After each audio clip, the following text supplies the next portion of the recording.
Uh, Good morning or good evening, everybody. My name is Ari Huhta.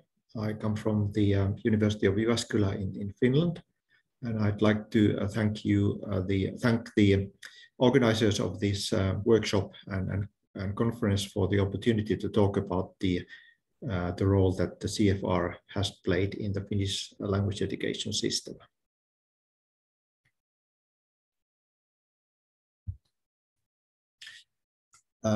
Basically, the CEFR has had a role in our language education system for quite a long time, because some of the developers of the language education system in Finland in the 70s and 80s were actively participating in the work of the Council of Europe, and one aspect of that work was our participation as one of the organizers of the Dialogue project in late 1990s, which was the first major assessment system to implement the CEFR content and the scale. And it also included tests of Finnish and Swedish, the two national languages of our country. The CEFR was translated into Finnish already in 2004, and basically its major influence is in the area of our national curricula on the left side of this screen. I'll be talking more about those in a minute, both in the compulsory education and in the adult education. Obviously, the CEFR has been used to relate the various language examinations in Finland to the CEFR level. Actually, we don't have that many language examinations. We are not a very examination-oriented country, but there are some that do exist and have been linked with the CEFR.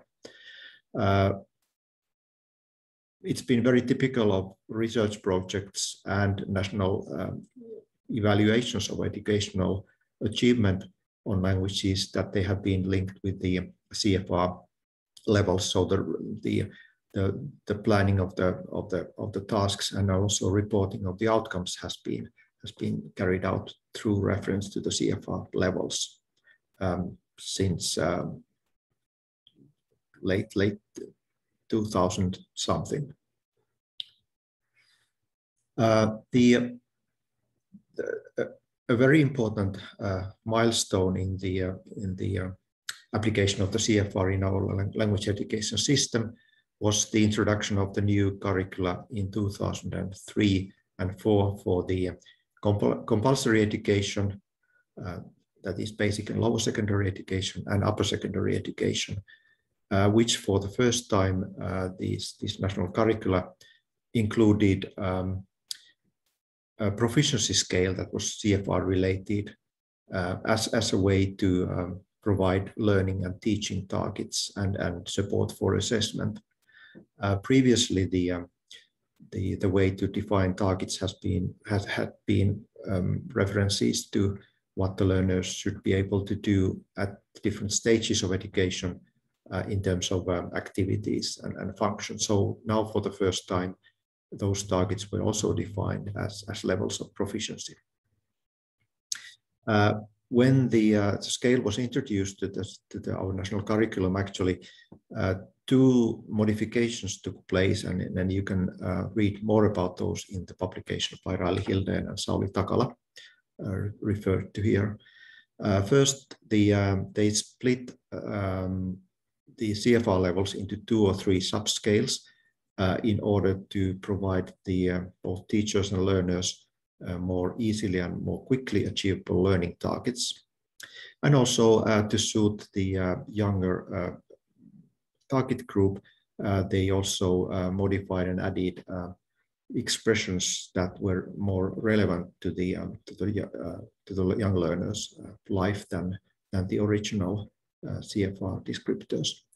The newest curricula introduced in the past few years continue using this CEFR related but more fine-tuned scale, but they divide the dimensions somewhat differently. I'll now describe those in more detail. So in the original national curricula scales from the 2003 and 4, the CEFR levels, which you can see here on the left. So A1 was divided into 3 sublevels, A2, B1, and B2 into 2 sublevels. So each of these cells for a particular level of proficiency in a particular skill was defined systematically with reference to the context and contexts that learners were using the language, also with reference to what the learners could do in these contexts with the language, as well as references to what limitations and problems in accuracy they might have in these at these levels and skills.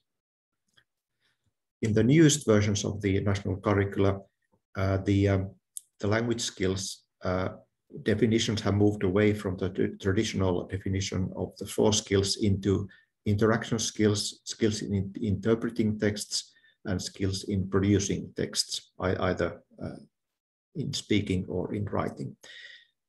In addition to these language-related learning targets, they actually have two other types of targets.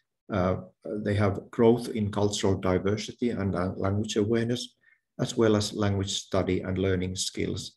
For example, learning to do realistic self-assessment. In both the earlier national curricula and in the most current ones, the learning targets, or actually the definition of good proficiency that would earn the mark 8 on our 4 to 10 scale that is used in school reports. A learner should have achieved this particular level of proficiency, well, depending on whether we are talking about end of primary school, at the end of grade 6, end of compulsory education at the end of grade 9, or at the end of upper secondary, general upper secondary education in roughly grade 12. So all these are based on school-based, teacher-based assessments. The only high-stakes external examination that our school system has is for the end of upper secondary, general upper secondary education, the matriculation examination. So at the end of the grade 12, there's actually a dual reporting or certification system. There is a school-based final certificate, and these targets refer to that particular certificate. The matriculation examination does not use or report CEFR on CEFR levels. It uses a norm-referenced final grading system. There has been studies about the correspondence between that examination and the CEFR levels, but that matriculation examination is a different thing, and it reports on a different scale, and that is kind of a high stakes examination for those leaving the upper secondary education, because that examination is used as an important part of entry into, for example, university studies. But basically, for all the previous steps and outside this matriculation examination, the language learning targets for the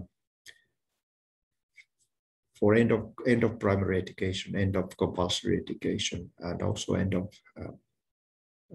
upper secondary education are defined in terms of the CEFR related scales, and of course the learning targets differ depending on if the language was started in grade 1 or later.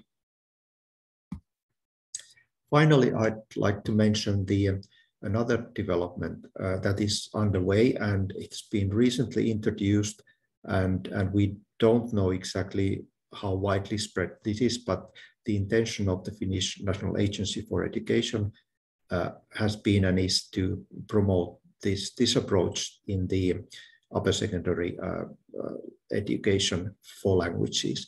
So they have introduced what is called language profile, which is a multidimensional way for that encourages the learners to reflect on their language skills, their idea of themselves as language learners, their cultural sort of experiences, things related to language awareness, their language repertoire, languages spoken at home, at school, in hobbies, and so on.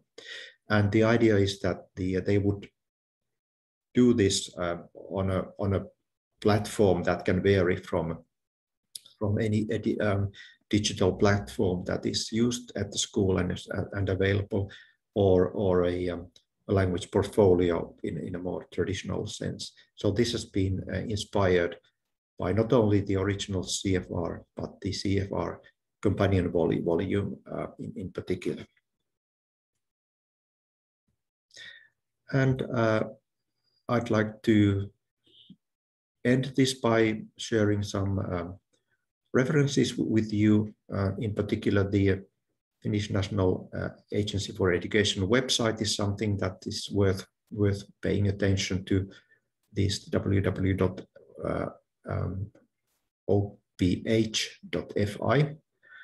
And I would like to thank you for attending this and for this opportunity to talk about the role of the CEFR in our language education system. Thank you.